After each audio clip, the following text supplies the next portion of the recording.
নমস্কার।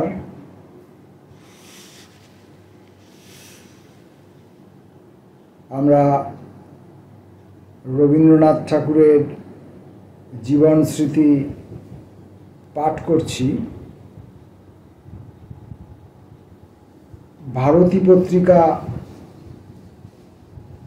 প্রকাশ করার পর সেই পত্রিকাকে কেন্দ্র করে ঠাকুর পরিবারে রবীন্দ্রনাথের এবং অন্যান্যদের সাহিত্য চর্চা চলছিল। তারপরে এই ভারতী পত্রিকা যখন দ্বিতীয় বছরে পড়ল,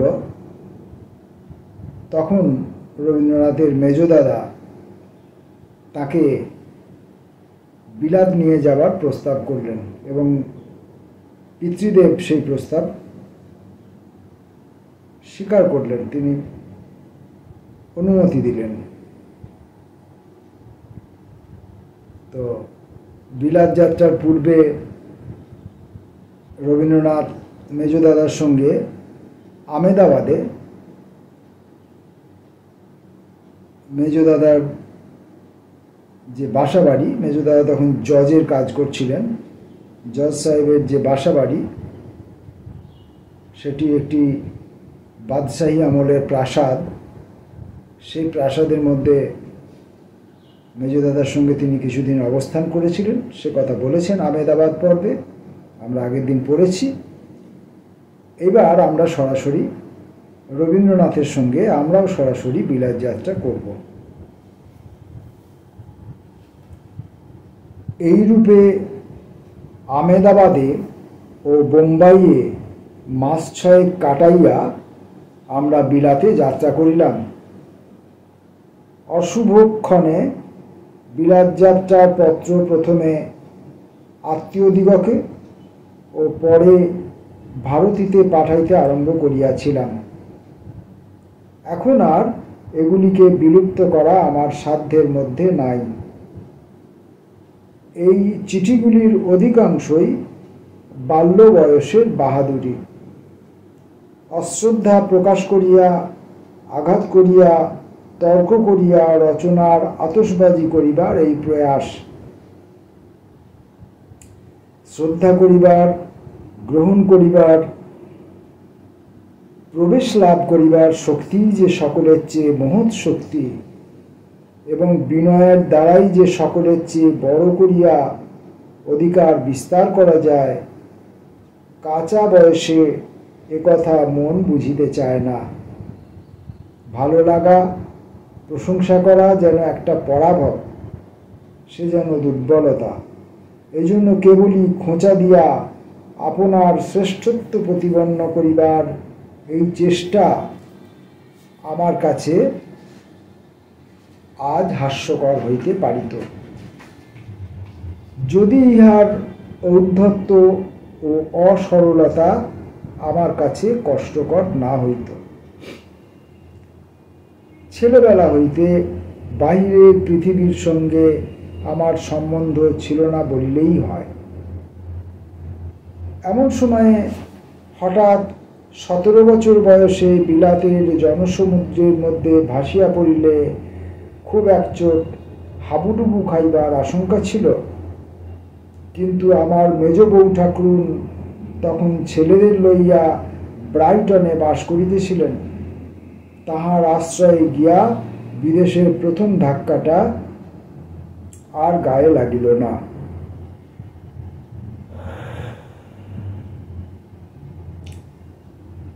তখন শীত আসিয়া পড়িয়াছে। একদিন রাত্রে ঘরে বসিয়া আগুনের ধারে গল্প করিতেছি। ছেলেরা উত্তেজিত হইয়া আসিয়া কহিল, বরফ পড়িতেছে। বাহিরে গিয়া দেখিলাম কনকনে শীত, আকাশে শুভ্র জ্যোৎস্না এবং পৃথিবী সাদা বরফে ঢাকিয়া গিয়াছে। চিরদিন পৃথিবীর যে মূর্তি দেখিয়াছি, এ সে মূর্তিই নয়, এ যেন এক স্বপ্ন, যেন আর কিছু। সমস্ত কাছের জিনিস যেন দূরে গিয়া পড়িয়াছে। শুভ্রকায় নিশ্চল তপস্বী যেন গভীর ধ্যানের আবরণে আবৃত। অকস্মাৎ ঘরের বাহির হইয়াই এমন আশ্চর্য বিরাট সৌন্দর্য আর কখনো দেখি নাই। বউ ঠাকুরানীর যত্নে এবং ছেলেদের বিচিত্র উৎপাত ও উপদ্রবের আনন্দে দিন বেশ কাটিতে লাগিল। ছেলেরা আমার অদ্ভুত ইংরেজি উচ্চারণে ভারী আমোদ বোধ করিল। তাহাদের আর সকল রকম খেলায় আমার কোনো বাধা ছিল না। কেবল তাহাদের এই আমোদটাতে আমি সম্পূর্ণরূপে যোগ দিতে পারিতাম না। WARN ওয়ার্ম শব্দে এ উচ্চারণ ও এর মতো এবং ওয়ার্ম WORM শব্দে ও এর উচ্চারণ এর মতো, এটা যে কোনো মতেই সহজ জ্ঞানে জানিবার বিষয় নয়, সেটা আমি শিশুদিগকে বুঝাইব কি করিয়া? মন্দ ভাগ্য আমি তাহাদের হাসিটা আমার উপর দিয়াই গেল, কিন্তু হাসিটা সম্পূর্ণ পাওনা ছিল ইংরেজি উচ্চারণ বিধির। এই দুইটি ছোট ছেলের মন ভুলাইবার, তাহাদিগকে হাসাইবার, আমোদ দিবার নানা প্রকার উপায় আমি প্রতিদিন উদ্ভাবন করিতাম। ছেলে ভুলাইবার সেই উদ্ভাবনী শক্তি খাটাইবার প্রয়োজন তাহার পরে আরও অনেকবার ঘটিয়াছে, এখনো সে প্রয়োজন যায় নাই, কিন্তু সে শক্তির আর সে অজস্র প্রাচুর্য অনুভব করি না। শিশুদের কাছে হৃদয়কে দান করিবার অবকাশ সেই আমার জীবনে প্রথম ঘটিয়াছিল। দানের আয়োজন তাই এমন বিচিত্রভাবে পূর্ণ হইয়া প্রকাশ পাইয়াছিল। কিন্তু সমুদ্রের এপারের ঘর হইতে বাহির হইয়া সমুদ্রের ওপারের ঘরে প্রবেশ করিবার জন্য তো আমি যাত্রা করি নাই। কথা ছিল পড়াশোনা করিব, ব্যারিস্টার হইয়া দেশে ফিরিব। তাই একদিন ব্রাইটনে একটি পাবলিক স্কুলে আমি ভর্তি হইলাম। বিদ্যালয়ের অধ্যক্ষ প্রথমেই আমার মুখের দিকে তাকাইয়া বলিয়া উঠিলেন, বাহবা, তোমার মাথাটা তো চমৎকার। What a splendid head you have. এই ছোট কথাটা যে আমার মনে আছে তার কারণ এই যে বাড়িতে আমার দর্পহরণ করিবার জন্য যাহার প্রবল অধ্যাবসায় ছিল, তিনি বিশেষ করিয়া আমাকে এই কথাটি বুঝাইয়া দিয়েছিলেন যে আমার ললাট এবং মুখশ্রী পৃথিবীর অন্য অনেকের সহিত তুলনায় কোনো মতে মধ্যম শ্রেণীর বলিয়া গণ্য হইতে পারে। আশা করি এটাকে পাঠকেরা আমার গুণ বলিয়াই ধরিবেন যে আমি তাহার কথা সম্পূর্ণ বিশ্বাস করিয়াছিলাম এবং আমার সম্বন্ধে সৃষ্টিকর্তার নানা প্রকার কার্পণ্যে দুঃখ অনুভব করিয়া নীরব হইয়া থাকিতাম। এইরূপে ক্রমে ক্রমে তাহার মতের সঙ্গে বিলাতবাসীর মতের দুটো একটা বিষয়ে পার্থক্য দেখিতে পাইয়া অনেকবার আমি গম্ভীর হইয়া ভাবিয়াছি, হয়তো উভয় দেশের বিচারের প্রণালী এবং আদর্শ সম্পূর্ণ বিভিন্ন।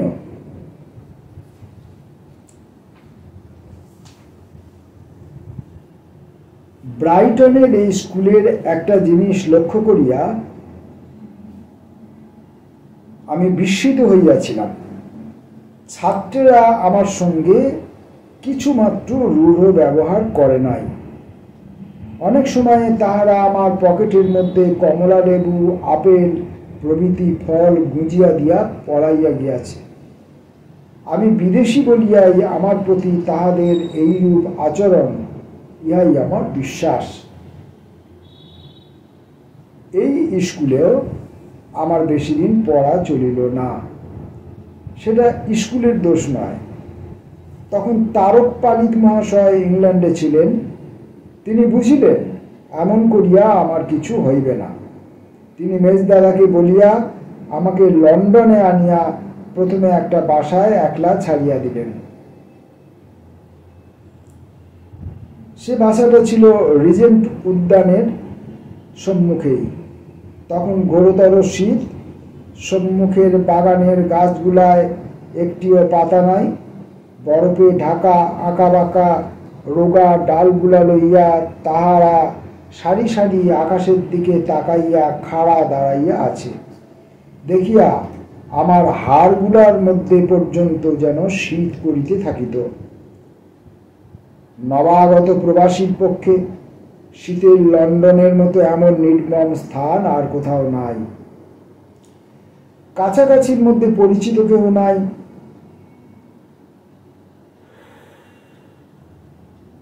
রাস্তাঘাট ভালো করিয়া চিনি না। একলা ঘরে চুপ করিয়া বসিয়া বাহিরের দিকে তাকাইয়া থাকিবার দিন আবার আমার জীবনে ফিরিয়া আসিল। কিন্তু বাহির তখন মনোরম নহে।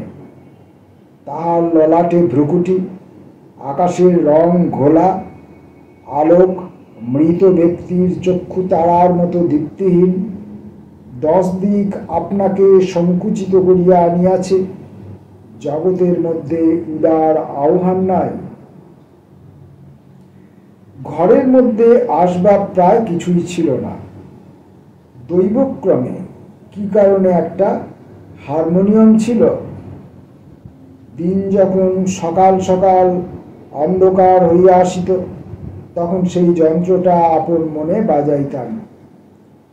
কখনো কখনো ভারতবর্ষীয় কেহ কেহ আমার সঙ্গে দেখা করিতে আসিতেন। তাহাদের সঙ্গে আমার পরিচয় অতি অল্পই ছিল।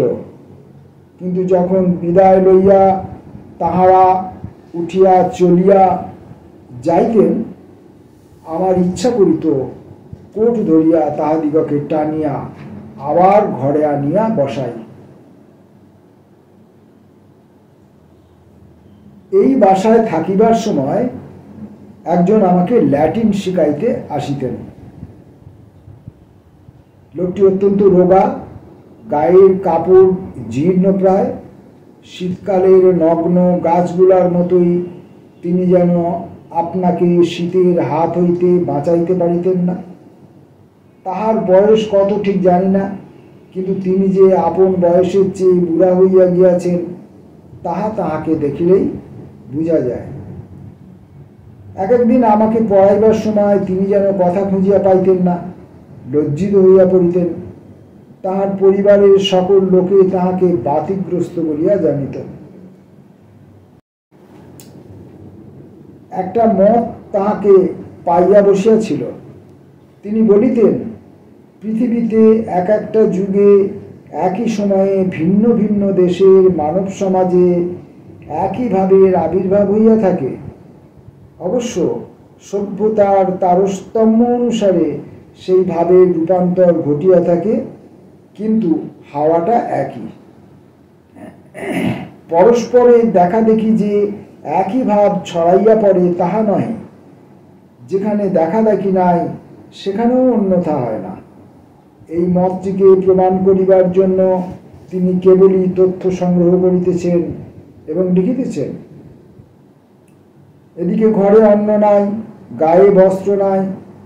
তাহার মেয়েরা তাহার মতের প্রতি শ্রদ্ধা মাত্র করে না এবং সম্ভবত এই পাগলামির জন্য তাহাকে সর্বদা ভর্ৎসনা করিয়া থাকে। এক একদিন তাহার মুখ দেখিয়া বোঝা যাইত ভালো কোনো একটা প্রমাণ পাইয়াছেন, লেখা অনেকটা অগ্রসর হইয়াছে। আমি সেদিন সেই বিষয়ে কথা উত্থাপন করিয়া তাহার উৎসাহে আরো উৎসাহ সঞ্চার করিতাম। আবার এক একদিন তিনি বড় বিমর্ষ হইয়া আসিতেন, যেন যে ভার তিনি গ্রহণ করিয়াছেন তাহা আর বহন করিতে পারিতেছেন না। সেদিন পড়ানোর পদে পদে বাধা ঘটিত। চোখ দুটো কোন শূন্যের দিকে তাকাইয়া থাকিত। মনটাকে কোনো মতেই প্রথম পাঠ্য লাটিন ব্যাকরণের মধ্যে টানিয়া আনিতে পারিতেন না। এই ভারের এই ভাবের ভারে ও লেখার দায়ে অনবরত অনসংক্লিষ্ট লোকটিকে দেখিলে আমার বড়ই বেদনাবোধ হইত। যদিও বেশ বুঝিতেছিলাম ইহার দ্বারা আমার পড়ার সাহায্য প্রায় কিছুই হইবে না, তবুও কোনো মতেই ইহাকে বিদায় করিতে আমার মন সরিল না। যে কয়েকদিন সে বাসায় ছিলাম এমনি করিয়া লাটিন পরিবার ছল করিয়াই কাটিল।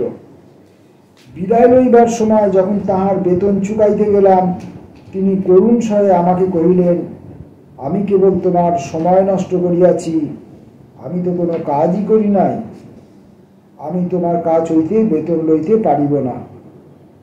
আমি তাহাকে অনেক কষ্টে বেতন লইতে রাজি করাইয়াছিলাম। আমার সেই ল্যাটিন শিক্ষক যদিচ তাহার মতকে আমার সমক্ষে প্রমাণসহ উপস্থিত করেন নাই, তবু তাহার সে কথা আমি এ পর্যন্ত অবিশ্বাস করি না। এখনো আমার এই বিশ্বাস যে সমস্ত মানুষের মনের সঙ্গে মনের একটি অখণ্ড গভীর যোগ আছে, তাহার এক জায়গায় যে শক্তির ক্রিয়া ঘটে, অন্যত্র গূঢ়ভাবে তাহা সংক্রমিত হইয়া থাকে।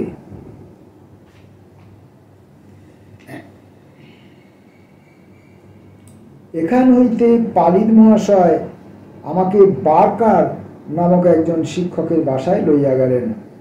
ইনি বাড়িতে ছাত্রদিগকে পরীক্ষার জন্য প্রস্তুত করিয়া দিতেন। ইহার ঘরে ইহার ভালো মানুষ স্ত্রীটি ছাড়া অত্যল্প মাত্র রম্য জিনিস কিছু ছিল না।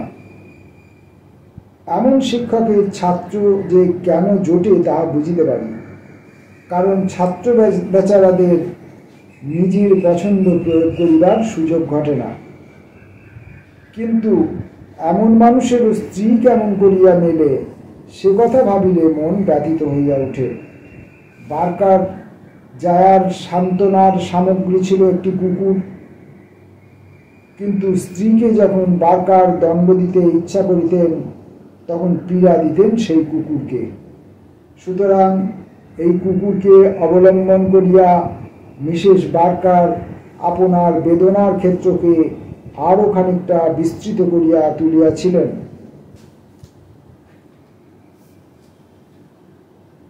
এমন সময়ে বউ ঠাকুরানী যখন ডেভনশিয়রে টর্কিনগর হইতে ডাক দিলেন, তখন আনন্দে সেখানে দৌড় দিলাম। সেখানে পাহাড়ে, সমুদ্রে, ফুল বিছানো প্রান্তরে, পাইন বনের ছায়ায় আমার দুইটি লীলাচঞ্চল শিশুসঙ্গীকে লইয়া কি সুখে কাটিয়াছিল বলিতে পারি না। দুই চক্ষু যখন মুগ্ধ, মন আনন্দে অভিষিক্ত এবং অবকাশে পূর্ণ দিনগুলি নিষ্কণ্টক সুখের বোঝা লইয়া প্রত্যহ অনন্তের নিস্তব্ধ নীলাকাশ সমুদ্রে পাড়ি দিতেছে, তখন কেন যে মনের মধ্যে কবিতা লেখার তাগিদ আসিতেছে না, এই কথা চিন্তা করিয়া একদিন মনে আঘাত পাইয়াছি। তাই একদিন খাতা হাতে, ছাতা মাথায়, নীল সাগরের শৈলবেলায় কবির কর্তব্য পালন করিতে গেলাম। জায়গাটি সুন্দর বাছিয়াছিলাম, কারণ সেটা তো ছন্দও নহে, ভাবও নহে। একটি সমুচ্চ শিলাতট চির ব্যগ্রতার মতো সমুদ্রের অভিমুখে শূন্যে ঝুঁকিয়া রহিয়াছে। সম্মুখের ফেনা রেখাঙ্কিত তরল নীলিমার দোলার উপর দিনের আকাশ দোল খাইয়া তরঙ্গের কলগানে হাসি মুখে ঘুমাইতেছে। পশ্চাতে সারি বাঁধা পাইনের সুগন্ধি ছায়াখানি বনলক্ষ্মীর আলস্য স্খলিত আঁচলটির মতো ছড়াইয়া পড়িয়াছে। সেই শিলাসনে বসিয়া মগ্নতরী নামে একটি কবিতা লিখিয়াছিলাম। সেইখানেই সমুদ্রের জলে সেটাকে মগ্ন করিয়া দিয়া আসিলে আজ হয়তো বসিয়া বসিয়া ভাবিতে পারিতাম যে সে জিনিসটা বেশ ভালোই হইয়াছিল। কিন্তু সে রাস্তা বন্ধ হইয়া গেছে। দুর্ভাগ্যক্রমে এখনো সে সশরীরে সাক্ষ্য দিবার জন্য বর্তমান। গ্রন্থাবলী হইতে যদিও সে নির্বাসিত, তবুও সপিনা জারি করিলে তার ঠিকানা পাওয়া দুঃসাধ্য হইবে না।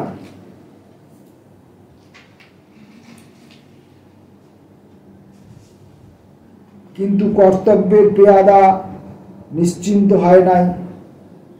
আবার তাগিদ আসিল, আবার লন্ডনে ফিরিয়া গেলাম। এবারে ডাক্তার স্কট নামে একজন ভদ্র গৃহস্থের ঘরে আমার আশ্রয় জুটিল। একদিন সন্ধ্যার সময় বাক্স তরঙ্গ লইয়া তাহাদের ঘরে প্রবেশ করিলাম। বাড়িতে কেবল পক্ককেশ ডাক্তার, তাহার গৃহিণী ও তাহাদের বড় মেয়েটি আছেন। ছোট দুইজন মেয়ে ভারতবর্ষীয় অতিথির আগমন আশঙ্কায় অভিভূত হইয়া কোনো আত্মীয়ের বাড়ি পলায়ন করিয়াছেন।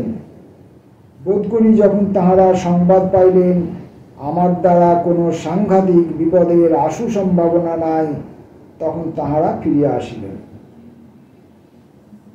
অতি অল্প দিনের মধ্যেই আমি ইহাদের ঘরের লোকের মতো হইয়া গেলাম। মিসেস স্কট আমাকে আপন ছেলের মতো স্নেহ করিতেন। তাহার মেয়েরা আমাকে যেরূপ মনের সঙ্গে যত্ন করিতেন তাহা আত্মীয়ের কাছ হইতেও পাওয়া দুর্লভ। এই পরিবারে বাস করিয়া আমি একটি জিনিস লক্ষ্য করিয়াছি, মানুষের প্রকৃতি সব জায়গাতেই সমান। আমরা বলিয়া থাকি এবং আমিও তাহা বিশ্বাস করিতাম যে আমাদের দেশের প্রতিভক্তির একটা বিশিষ্টতা আছে, ইউরোপে তাহা নাই। কিন্তু আমাদের দেশের সাধ্বী গৃহিণীর সঙ্গে মিসেস স্কটের আমি তো বিশেষ পার্থক্য দেখি নাই। স্বামীর সেবায় তাহার সমস্ত মন ব্যাপৃত ছিল। মধ্যবিত্ত গৃহস্থ ঘরে চাকর বাকরদের উপসর্গ নাই, প্রায় সব কাজই নিজের হাতে করিতে হয়। এই জন্য স্বামীর প্রত্যেক ছোটখাটো কাজটিও মিসেস স্কট নিজের হাতে করিতেন। সন্ধ্যার সময় স্বামী কাজ করিয়া ঘরে ফিরিবেন, তাহার পূর্বেই আগুনের ধারে তিনি স্বামীর আরাম কেদারা ও তাহার পশমের জুতা জোড়াটি সহস্তে গুছাইয়া রাখিতেন। ডাক্তার স্কটের কি ভালো লাগে আর না লাগে, কোন ব্যবহার তাহার কাছে প্রিয় বা অপ্রিয়, সে কথা মুহূর্তের জন্য তাহার স্ত্রী ভুলিতেন না। প্রাতঃকালে একজন মাত্র দাসীকে লইয়া নিজে উপরের তলা হইতে নিচে রান্নাঘর, সিঁড়ি, দরজার গায়ের পিতলের কাজগুলিকে পর্যন্ত ধুইয়া মাজিয়া তকতকে ঝকঝকে করিয়া রাখিয়া দিতেন। ইহার পরে লোকলৌকিকতার নানা কর্তব্য তো আছেই। গৃহস্থালির সমস্ত কাজ সারিয়া সন্ধ্যার সময় আমাদের পড়াশোনা, গান বাজনায় তিনি সম্পূর্ণ যোগ দিতেন। অবকাশের কালে আমোদ প্রমোদকে জমাইয়া তোলা, সেটাও গৃহিণীর কর্তব্যেরই অঙ্গ। মেয়েদের লইয়া একদিন সন্ধ্যাবেলায় সেখানে টেবিল চালা হইত। আমরা কয়েকজনে মিলিয়া একটি টিপাইয়ে হাত লাগাইয়া থাকিতাম, আর টিপাইটা ঘরময় উন্মত্তের মতো দাপাদাপি করিয়া বেড়াইত। ক্রমে এমন হইল আমরা যাতে হাত দিই তাহাই নড়িতে থাকে। মিসেস স্কটের এটা যে খুব ভালো লাগিত তাহা নয়। তিনি মুখ গম্ভীর করিয়া একবার মাথা নাড়িয়া বলিতেন, আমার মনে হয় এটা ঠিক বৈধ হইতেছে না। কিন্তু তবু তিনি আমাদের এই ভালো মানুষী কাণ্ডে জোর করিয়া বাধা দিতেন না, এই অনাচার সহ্য করিয়া যাইতেন। একদিন ডাক্তার স্কটের লম্বা টুপি লইয়া সেটার উপর হাত রাখিয়া যখন চালিতে গেলাম, তিনি ব্যাকুল হইয়া তাড়াতাড়ি ছুটিয়া আসিয়া কহিলেন, না না, ও টুপি চালাইতে পারিবে না। তাহার স্বামীর মাথার টুপিতে মুহূর্তের জন্য শয়তানের সংস্রব ঘটে, ইহা তিনি সইতে পারিলেন না।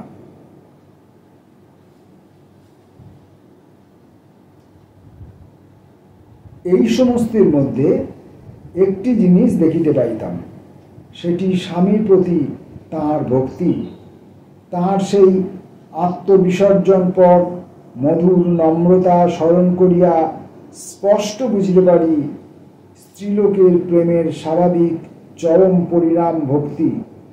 যেখানে তাহাদের প্রেম আপন বিকাশে কোনো বাধা পায় নাই, সেখানে তাহা আপনি পূজায় আসিয়া ঠেকে।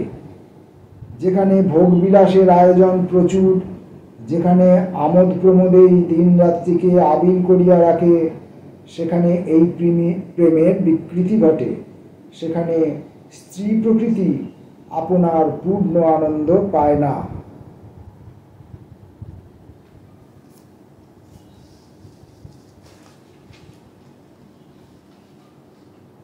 রবীন্দ্রনাথ ঠাকুরের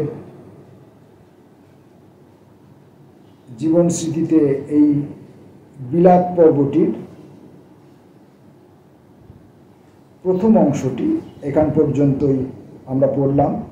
এই অংশটি তুলনামূলক একটু বড় আছে, তাই বাকি অংশটি অন্য আরেকটি ভিডিওতে আমরা পড়ব।